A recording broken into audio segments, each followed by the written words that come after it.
Hi. Okay, hi everyone. Thank you. My name is Nicklas Hermansson. I'm a journalist and I'm broadcasting live from my apartment in Stockholm right now. I'm very happy and thankful that so many of you are here today in these difficult times. I know that you come from all over Europe pretty much, so that's why I'm doing this in English. And today we're actually gonna do some time traveling. But before we head into the future, I'd like to give a shout out to Verama, who made this webinar possible. Verama, it's a platform where some of the leading companies in Europe find new talents, and vice versa, of course. It's also a platform for consultants looking for new jobs. And the world is spinning faster than ever, so it's never been more important to understand the future of work and all the trends that will have great impacts on collabs between consultants and companies. This show, because I'm really gonna try to make it a show, it's gonna include a Q&A in the end. So if you have to leave before that, feel free to contact me afterwards. You have all my contacts in the chat. And also, if you have questions for Verama, please visit their homepage, verama.com. And you can also watch this afterwards on their YouTube channel. All right, it's time to go into the time machine. And we're talking about the future of work, but it's really about the survival of the most adaptable. So I'm a journalist. I'm gonna tell you what I do during the days in a little while. But what we're really gonna watch here, I'm gonna try to lay a puzzle out of statistics, research, and I'm gonna present for you the future jobs, workplace trends, all the superpowers we need to battle the robots in the future, or maybe they can be our friends, and how to beat them if we need to. We're not going to talk about the industrial revolution, and we're not going to talk about the technical one either. And we're not going to talk about Ronald Reagan's supercomputer that was faster than, our iPhones or whatever you have. No, we're into the fourth industrial revolution. And it's really, the world, as I said, it's spinning faster than ever. During this pandemic, while we've been at home for 2 years, we have actually traveled 10 years ahead of time. What usually takes 10 years has just taken us 2. That's how fast we have adapted to new tech and new media that makes everything goes faster. And there's a couple of other things that has happened pretty much because of the tech acceleration. In the US, we have seen the Great Resignation. Actually, 4 million people have left their jobs in just 1 year. And you can say maybe, yeah, that's the US, but it's probably gonna come here as well to Europe. When McKinsey did this, no, this was actually not McKinsey. This was probably Dell, I think. This survey, international global survey, where people from all over the world and from different with different works said that 41% of them actually are thinking of changing jobs, and not to a similar job, to something totally different.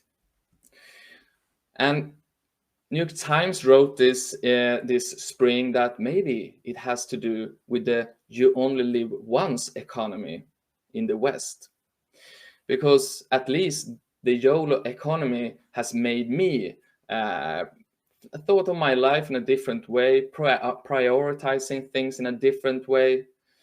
Some people are stepping off the career treadmill altogether, while others are thinking of changing jobs because they can't work at home.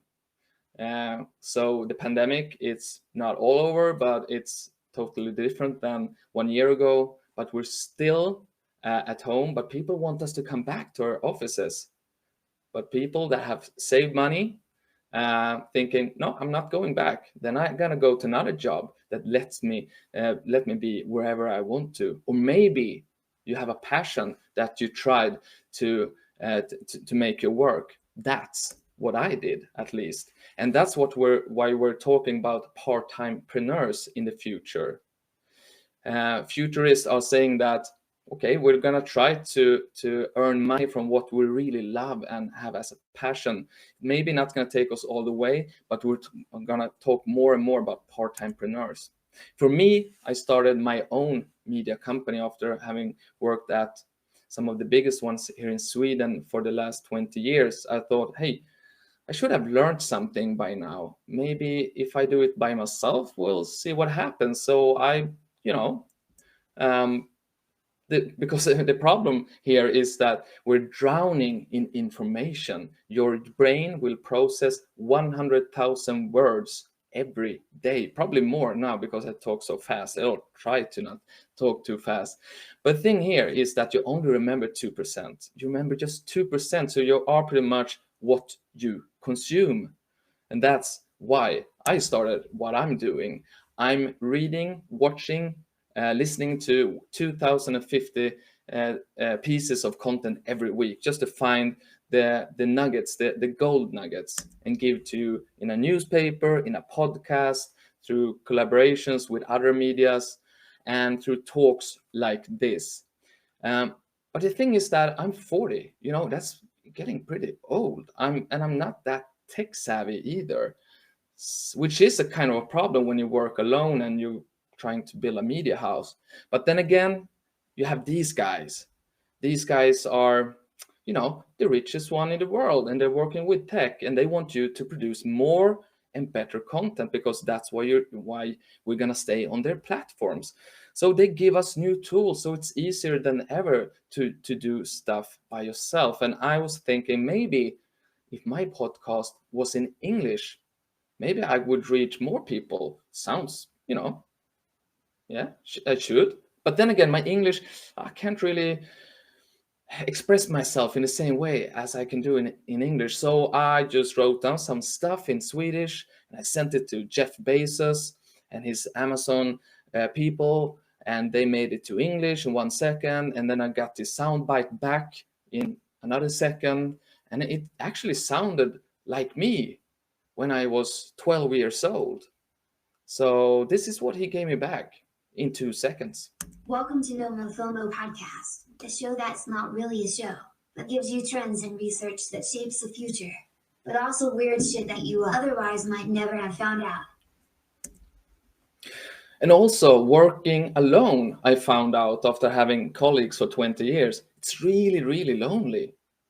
So I got me a new friend, and I called her Rachel, and she's right here at me. This is my desk right now. You can see it here. Rachel is over here. And she's my colleague, and I brought her to the gym. But a problem was that I didn't say that we were going to be colleagues. I said that we'll see what happens. And what happened was that Rachel started to flirt with me. Wishing you luck today. I'd love to talk about dating. Do you like going on dates? Stuff like that. And while in the evening, she sent me this. Rachel, this picture made me think of you. It's a crazy world, but we just have to figure it out, We have to try. Because the robots are coming, in my case, like virtual influencers competing for eyeballs that I want. But in the total, this is what we're talking about when we talk about robots. We're talking about automation. We're talking about robots doing stuff that we don't want to do, stuff that is boring, that hurt us, that makes us tired. But then again, they're gonna take a lot of jobs. This guy, he wrote a letter to his grandsons and granddaughters 100 years ago. He said, 2030, nobody needs to work. So how did we end up? So Professor Toby Phillips today say that to produce as much as in the 1930s, today we only need to work 7 hours per week. So why are we not working 7 hours a week? Then again, because we need all this stuff. We need all this stuff. We need the cars and so forth. But we really don't have to work that much.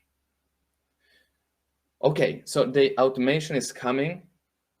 McKinsey and company say that 100 million people will have to change jobs in the next decade, and they are just counting on 8 countries.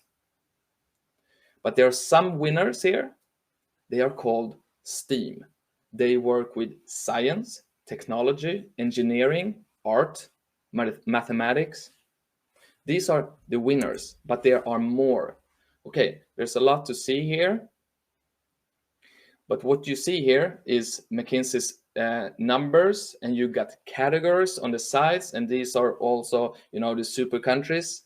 And Sweden is not here, for example. I know a lot of people from Poland is here, and Poland is not here. But what you can see here is the categories, and we're gonna live longer. So we're gonna have health professionals and health aides and so forth. And then we'll have the STEM professionals, science, tech, engineering, mathematics. Managers are still gonna be there 2030. I wasn't that sure about that, but they are.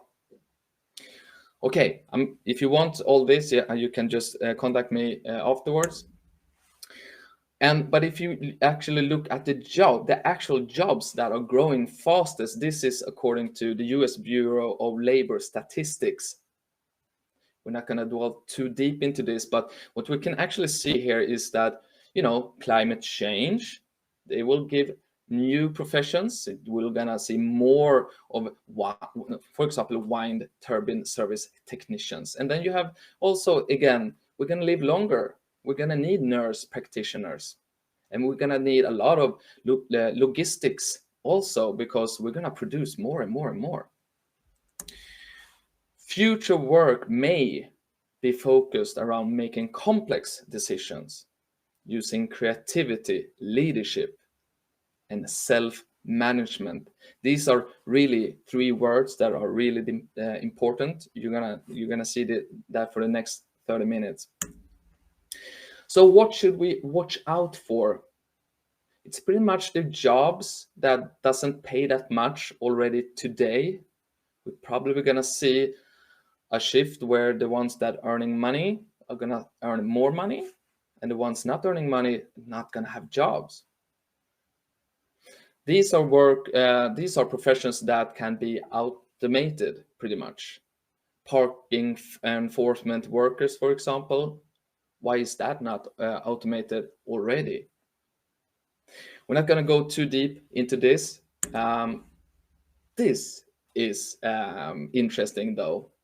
Why is the guy who earns much more than everyone else, the CEO, why is he human? Why is he not a robot? Actually, in South Korea, they have a metro there that is working really good. Their CEO is actually a robot. We'll see what happened in that case. New jobs then. There's going to be a lot of new jobs. A lot of jobs going away. New jobs coming. New jobs that we haven't heard about before. Like digital tailor. We're not going to buy as much clothes in the future. We're going to buy digital clothes because we're going to watch each other like this. I'm just going to buy something digital, But the thing is, 85% of the jobs that will be available by 2030 have not been invented yet. So it's, doesn't make much sense to think about what jobs there's going to be. But where do you have to live then to have a job in 2030? This is the Future of Work in Europe report from McKinsey and Company.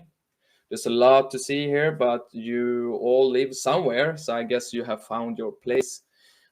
So they divided up in dynamic growth hub, stable economies, and then shrinking regions.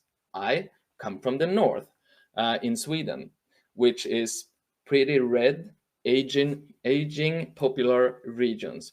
Then again, How much should we focus on this? Of course, to try to have work for people that are in mega cities or superstar hubs like Stockholm, for example.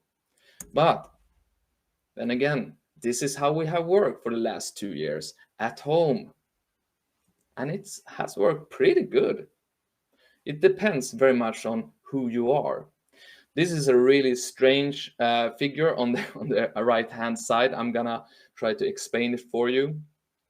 But this is bosses all around the world that have actually answered the question, what level of remote working does your organization have? So before the COVID, 1% were actually doing something remote.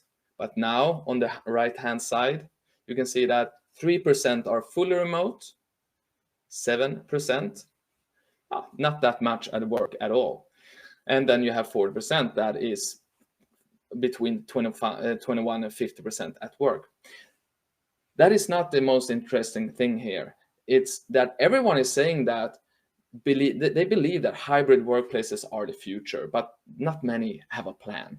This is a survey made this fall, so probably there are more than 7 out of 10 that have a plan now, I hope. But this is interesting as well. Some of the managers don't trust their employees, and I think this is going to be quite a big thing. On the right-hand side here, this is a tweet. There's a tweet below. Jeremiah Obiang, he's a really tech guy in Silicon Valley, I believe. Why do executives want employees back to the office? One reason. I've heard of some employees working part-time but paid full-time salary, or even working on side hustle startups while on a full-time salary. The worlds are really colliding here. So this is going to be really interesting to see how this play out with people want to do something working at home. They can do much more, but then again, can they? That's up to you, the managers. But the managers say that we're actually more productive and committed while working remotely. So that's a good thing if you like to work at home. And the latest I've seen is that twice as many workers will be 100% remote as before COVID-19. That doesn't mean that like very many will be there, but at least 100% more. And 1 in every 5 workdays will be from home. And that sounds really not very much. You know, we're used to be at home 5 days, and just 1 day will not be enough for many of us. Because 60% of workers with jobs that can be done from home, they actually prefer working from home. And yes, I'm from Sweden, and this is actually a great survey called Great Place to Work. This one was made last spring, I think. They always ask, what is the most important for Swedes at work? And the balance between work and leisure. That's the reason why we like to spend so much time at home, because it gives us time. But some people say that it doesn't give us time, because then I'm just going around and making other stuff. I'm kind of cleaning all the time. This brings us into what I like to call the mirror world. There's the reality and there's the digital one, and now it's going to become one. There's a lot of names for this one. You probably most know it as the metaverse. For me, you can watch this as from so many angles. You can say that it's a place, or you can actually say that it's a time. It's a time when we spend as much time in the reality, the physical world, as in the digital one. However, it's one world for everyone, and we're trying to build it together with digital layers on top of it. I'm sure you are all doing something for it. It's not something new. You can actually, for a couple of years, you have there's airplane. It doesn't fly, it doesn't work, but in South Korea, you go there, you pay a couple of dollars, and then you can actually fly to Paris, but in a virtual world. In the future, you will not travel at all, probably. You will probably have a chip inside of you, and that will give you an experience. And the more you pay, the better the experience. This is a friend of mine. He's called Erik Karlsson. He works at Meta, previously known as Facebook.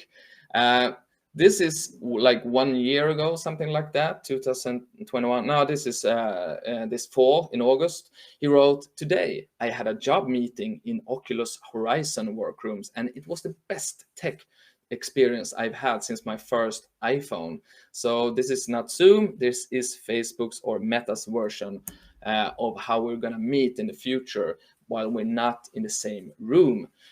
I was just standing like this, presenting, writing on a whiteboard. At one moment, a colleague of mine flipped me the bird, gave me the finger. So we're actually trying to make it like in the real world. And I don't know if you've seen this one, but there's a company called Magic Leap. They started out showing cool stuff, what we can do with augmented reality.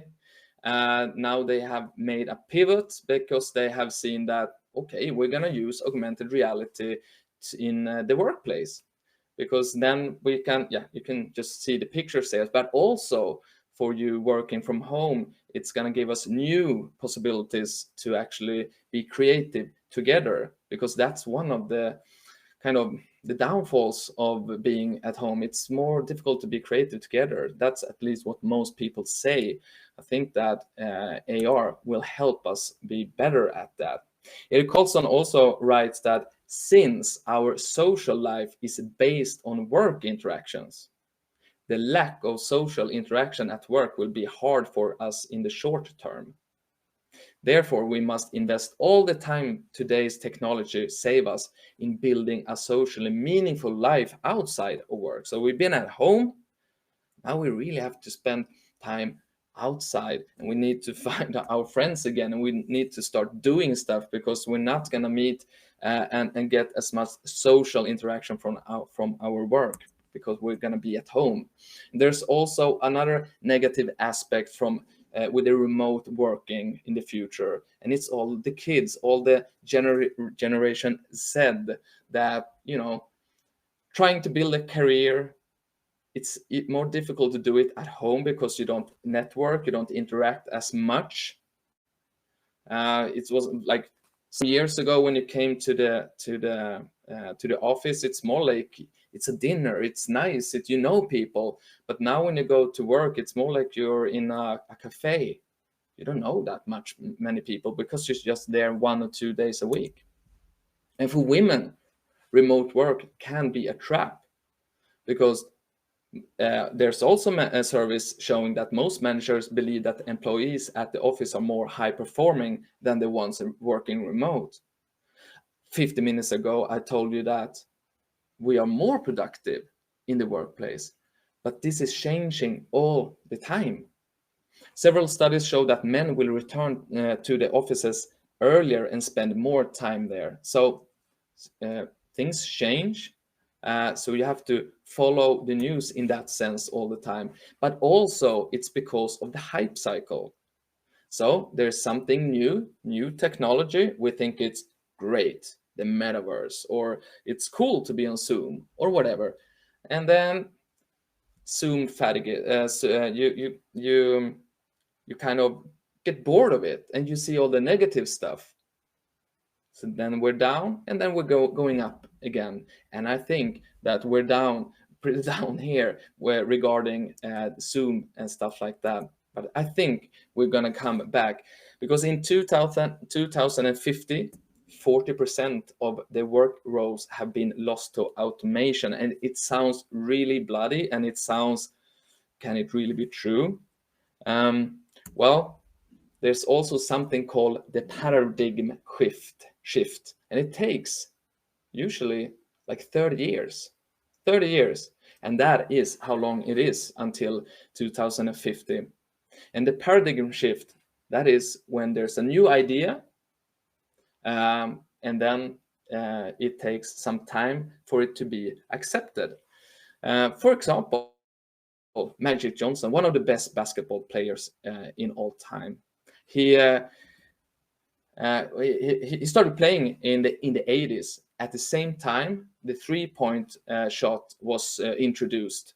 But when you did it, everyone said that you're an ego. You can't do that because most of the time you will miss.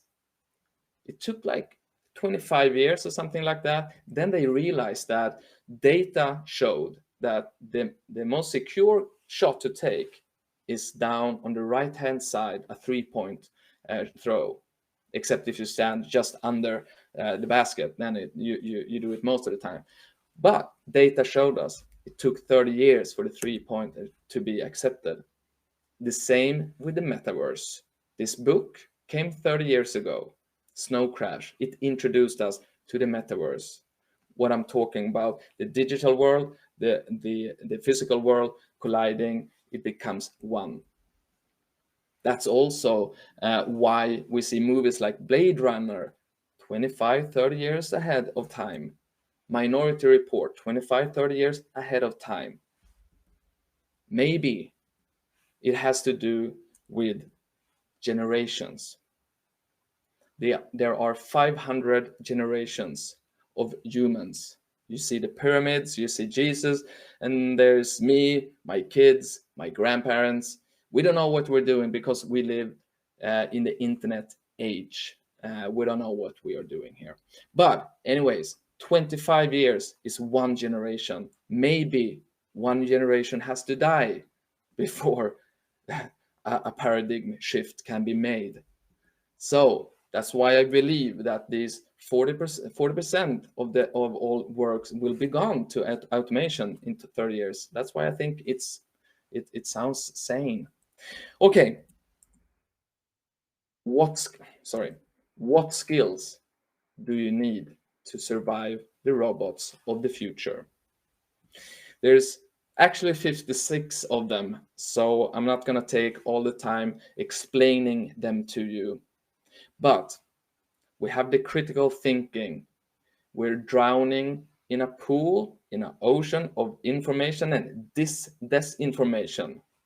And there's we need to take care of that. We need to learn how to think critically. And then there's the communication, the planning, mental flexibility, but also on the right-hand side, the empathy. The human in you. And actually there are numbers showing that if you have a higher EQ, you have more empathy, then you will actually earn more money, and you will actually be have better positions at work. So those were two big things. And then there's the self-leadership. We're working from home. We need to be able to take care of ourselves. And then there's the digital stuff that I'm having problem with. But thanks to all the tech guys, I have all the tools I need. And if I just want to make it happen, it's going to be possible. We're not talking about knowledge anymore. We're not talking about IQ. When I was young, I was good in school if I knew all disease in Europe. That's not knowledge anymore, because you can just Google it, or you can just do as this guy. He's studying at MIT Media Lab. He has actually created this thing which makes it possible for him to just think, and then he will Google and will get the answer to him straight. Google that. So what about the managers? The leader of the future has 9 super skills, at least according to Parul Agrawal. He says, and you can, what for knowledge? There's no knowledge here. It's emotional intelligence, it's creativity, confidence, communication skills, inspiring, inclusive, decision-making skills. These are all the things we want our leaders to be in the future, but we have to practice. I haven't practiced that much during my 20 years, but we need to start doing it, and we are doing it, and it's the only way in the future. And as you can see here, companies are focusing on developing our social, emotional, and cognitive abilities. The ones that we saw before are the super skills of the future. So some numbers: 75% believe skills development will be the key to success in the coming 12 to 18 months to become better at something. 10% is ready to meet the needs for skills development. So most are saying that's the key. We don't have the time. And in the future, you will need even more time, 11 hours per week. That's what some futurists say, at least. And what about this quote? In 2050, people will continually need to update their skills for jobs of the moment. It sounds nice, but it's probably going to be something like this. So you're going to have 1 day of boot camp. Now I have to learn something new because I have a new gig. And then I have 30 days of work. Off you go. New gig, new skills, new boot camp. Repeat over and over and over again. So managers, what are they thinking? Who do I need? For how long? Employers won't think in the terms of employees. They will think in terms of specialisms. To sum up some things, the trends so far, we're seeing that shaping the future of work is increased use of technology, the tech acceleration, the automation, and also the remote work. And we're going to live longer. Some people say 115 years. Today is something like 80 in general. Climate change, we saw on all the statistics and all the new jobs and all the jobs that we're going to see more of in the future. It's about climate change. Investments in infrastructure. We're building new smart cities. We're making old cities smarter. We're going to need a lot of knowledge and competence in there. Increased e-commerce, of course, with sitting home and ordering stuff. Why go to the store? The infinity pool of information that I was talking about. Today, we're sharing this much in social media. Next year, we're going to share the double. And next year, the double. It gets deeper and deeper. And how to not drown in that pool of and more disinformation. Fewer business trips. And of course, the metaverse. But I really like more to sum it up in the 4 C's. This is something that I learned from the historian Harari from Israel. And I know there are more than him that really thinks that these are the super strengths in the future. The critical thinking, how to pop that bubble you're in, that filter bubble, that echo chamber that the social media has kind of locked us in, and we need to get out because we're being fed with disinformation. Communication, collaboration. We were talking about the PRENEURS. We are talking about teleworking, remote working. We need to find new ways of to collaborate. But for me, it's also empathy in the collaboration. And then the creativity. And I want to leave you with some unbeatable mindsets and challenges for you. I worked at some of the biggest media houses in Sweden, and I love to talk about this because we have to really challenge ourselves because everything goes so fast right now, and it maybe just sounds like words, but if you think of it and you really try it for one day, you will see that it's difficult, like this one. We love to blame others for stuff. We love to point finger to others. Try to blame no one but yourself. You will find out that you are in charge of yourself, of your own destiny. And a challenge within that mindset is to try to go 21 days without no complaining.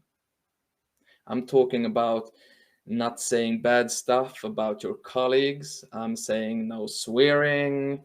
I'm saying pretty much no complaining. I've done 19 days at most because I have 2 small kids. But I love this one. Try it. The next one, give without expectations. Thing is that we always kind of give stuff because we want something back. Try the other way around. Try to not care of what you get back. Just give, give, give. I tried one summer. I made this up for myself. The empathy roulette. So I took my phone and I just scroll it down. I started on my telephone numbers, but then I saw I haven't added a telephone number for a couple of years now. So I had to go to Facebook and Twitter and so forth. And where my finger stopped, I sent a really lovely message to that person, not wishing something back. I liked it. Unbeatable mindset set number 3, reinvent yourself and repeat. Now, the thing is, I'm feeling that I'm getting kind of, I listen to the same music as I did when I was 20. I'm the same person. I shouldn't be, because everything around me is evolving. How much am I revolving? This guy, Matthew McConaughey, he reinvented himself. He thought that, hey, I'm not gonna do rom-coms for the rest of my life. That's not who I was made to be. I was meant to do Oscar movies. So he said no to rom-coms for 1 year and a half, and yeah, he got it. This is actually the best ad from this year's Super Bowl, and I'm done in 2 minutes for questions. So this is Matthew McConaughey, best Super Bowl ad this year, and it's fist in the face to all the rich guys who want to leave this world and leave us all behind. Not Matthew McConaughey. He also wrote it himself. Space, the boundary of human achievement, the new frontier.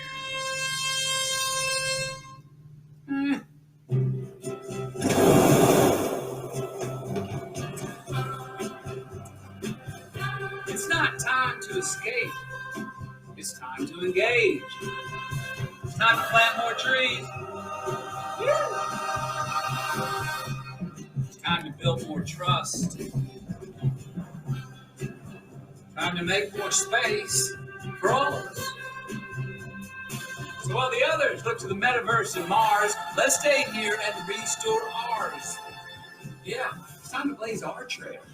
Because the new frontier, it ain't rocket science. It's right here.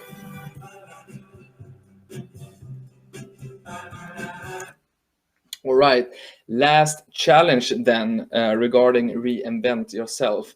You need to rewild your attention. You need to ignore big tech recommendations. You need to focus on weird stuff, and you need to, be your own newsman. For example, use weird search engines and you'll get a totally different world than if you use just Google.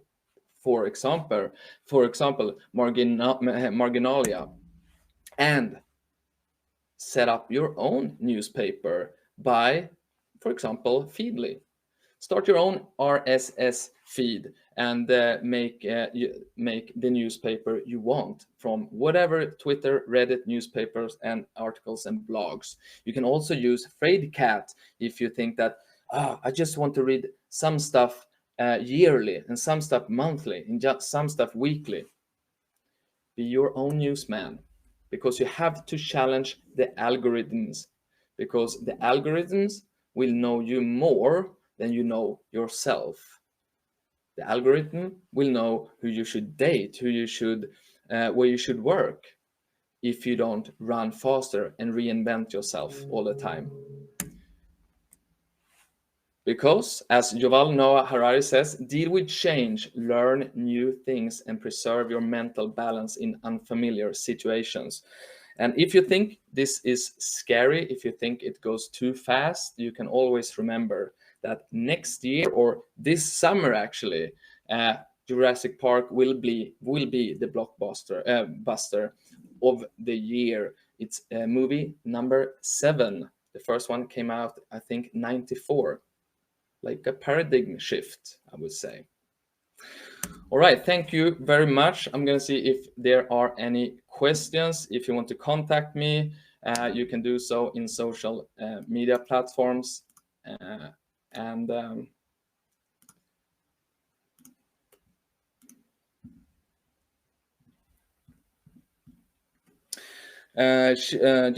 Should we be afraid of the robot era?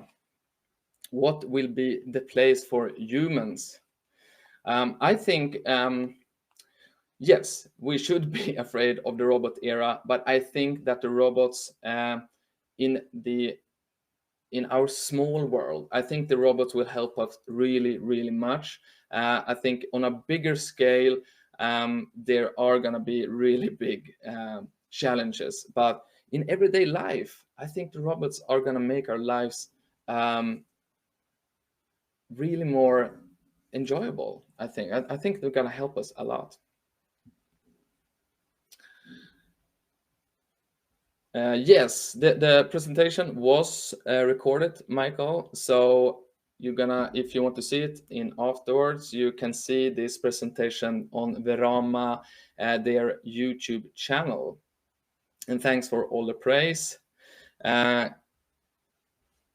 Gosla says, you said that a lot of jobs in 2030 do not even exist now. Do you have any guesses what these jobs would be? Yeah, I kind of started thinking about that. What kind of jobs will there be? But I think that if you kind of start thinking of the metaverse, of what happens when the digital and the physical world collides, or kind of get together, and we're thinking about digital twins, everything, there's a digital version of everything. There's gonna be a lot of work jobs there. Thank you, Annalise Hansen. You're not old, but you know a lot. Gosla also, given that most of us here are already to some extent involved in technology, yes, what 3 top skills do you suggest us to learn so we can stay competitive on the job market? Yeah, I hope that I answered that with the 4 C's. I still think that it works on pretty much everyone. You just have to do it adapt it for yourself. Okay, I think we're done now. If there's no more questions, I'm gonna say thank you very much and have a great day. And thanks for spending time with me today. Stay safe. Ciao.